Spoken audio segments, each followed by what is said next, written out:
Hi and welcome to your whole bag of tricks. Today we are going to see 7 activities to boost your child's attention. Give your child 2 shapes and make him color them simultaneously.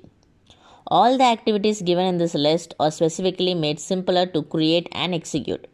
The idea behind this is to make your child do a couple of these activities before sitting for study. Children are prone to have a wandering attention, and these activities help them to focus on whatever you are about to teach. The second activity is similar to the twister game. Create 2 similar sets of colored circles. Keep one sheet near his right hand and the one near his left hand.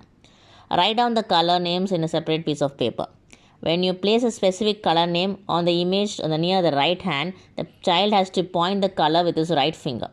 When you place a color name on the other sheet, he has to use his left finger to point.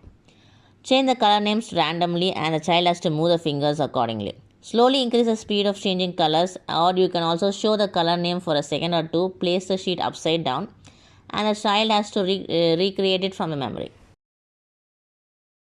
I got this game from Amazon. You can also make these using simple shape pieces or draw a simple diagram with basic shapes and give them papers cut in those shapes to recreate the image. The idea here is to recreate the image given in the card with the shape pieces in the box. It is a very good activity for visual perception, hand-eye coordination and spatial awareness. Spatial awareness is knowing what comes up, what comes down, what shape should come in front of the other and so on. While giving such activities or any activity with a lot of working pieces, do not spread the pieces around the table to make it easier for a child to scan around and pick the piece of their choice. Keep them all bulked up inside a box or a bowl. Let the child shift through them, push the unwanted pieces to one side and then pick the one required. It is a very great fine motor activity inside another activity. These activities are also the first point in teaching jigsaw puzzles. This might look like a very simple tracing activity, but it helps a lot with attention improvement.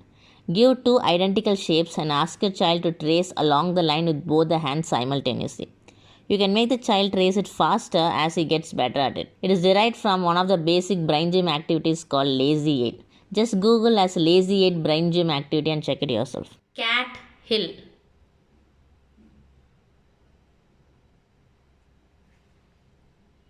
Cat hill. Jam bus. Jam bus. Mat rat. The main element of any study session is listening comprehension. Listening comprehension needs a lot of auditory attention.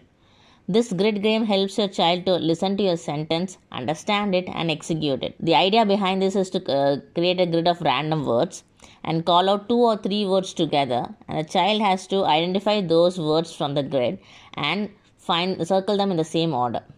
The best way to increase the complexity of this game is to use confusing words like rhyming words, words with similar spelling but different sounds, or vice versa. You can also increase the number of words you call out per step. It is a very simple find the odd man out activity. It might look very simple, but your child has to go through every single image to find the odd one out. It helps a child to give attention to details.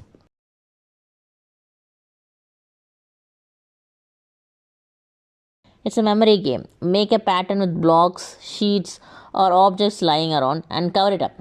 The child has to recreate it from the memory. You can also write down a bunch of random numbers or letters and instead of using blocks. It's a good way to improve memory. All these games can be done within 10 or 15 minutes, and these games are the best way to begin a study session. You can also create your own games based on these ideas to suit your child's interests. The games should be intriguing enough for the child to perform them willingly. Forcing them to do these activities might not be as effective as you expect them to be.